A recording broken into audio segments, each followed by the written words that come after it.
po si Carlo Aldion, yung first nominee.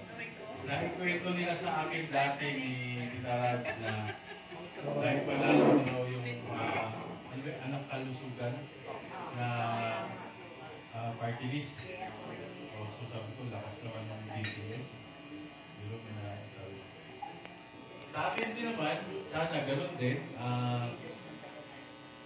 Marami din tayong tulong na natanggap probinsya, lalo na mga dating nakausap ko ng araw na dating natulungan ko rin.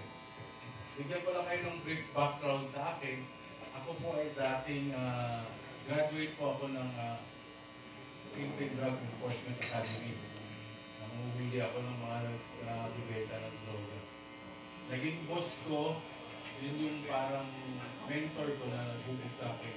Yung mayor ng Baguio, si Benjamin Magalong, kilala niyo po. Ngayon, lagi siyang lumalabas, di ba na ano yun eh, anti-corruption talaga lagi yun. Kahit anong sabihin mo. Wala, paulit-ulit lang yung sasabihin niya sa akin. Carlo, habang ako'y buhay, lalabanan ko. Ganun lang. Mahirap yun, mahirap labanan ng corruption. Kahit sa bahay may corruption, diba? Kahit sa hindi mong pag nagtatrabaho ka, iuwi mo yung bangko yung corruption yun. So, kung sinabi mo talaga corruption, mabigat na salita yun. So, yun ang naging boss ko. Tapos, kasama ko yun hanggang sa nag-retire. Hanggang sa umalis siya sa PNP. So, yun yung background ko, yung pinagsilbihan ko yung tao yun. Parang tatay ko yun. So, hindi ako talaga mapolitika, pati siya hindi rin eh.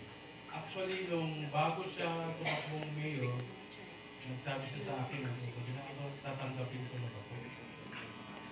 Sabi ko, gusto lang ano, puso mo yan, tanggapin mo. Eh ngayon, hira kami mag-usap kasi ang busy ng pagiging ano, baka kahit linggo lang tulog, tatrabaho yun. So, mas lalo na kami hindi nakita, sabi ko, hindi ko lang ito talaga sa politika kasi yun mo kahit na family, kukunin yung time mo. Tapos pagka tinitext mo, kasagot, 2 araw, minsan 24 hours. So, sabi ko, ano nangyari? Ba't ganito? Pero ganun pa man, marami siyang natulungan naka-second year. So, yun yung background ko. Kasama ko yun. Pinagsilbihan ko yun. Yung mga na yun. Simula hanggang sa pag-retire. Tapos, after ko sa PIDEA, nag-corporate ako. Naging head ako sa fraud investigation. Tapos, nagpunta na naman ako sa ibang kumpanya, naging director ako sa Philippines, tapos naging director ako sa Asia Pacific. So, ibig sabihin lahat nung inaasa ko yung pinangarap ko, naabot ko lahat. Tapos, nagnegosyo na lang ako after 5 years. Okay na eh. Nanalo si BBM. Nagkaroon kasi ako naging parallel ako ng BBM group ng mga election. Dami kong tulong. Kasi gusto ko, idealistic na eh. Gusto ko lang changes. Lagi namang pangako yun, pagkabay tatakbo, magpagbabago, changes kami. Naubos na kaya lahat ng ano. Naubos na yata lahat ng sigaw na yung matawag dyan, yung mga salita nila, diba? Changes kami, slogan, diba? Sama sa pagbabago, ano na lang eh, pero pag nandun na, kalagitnaan medyo may sumasablay.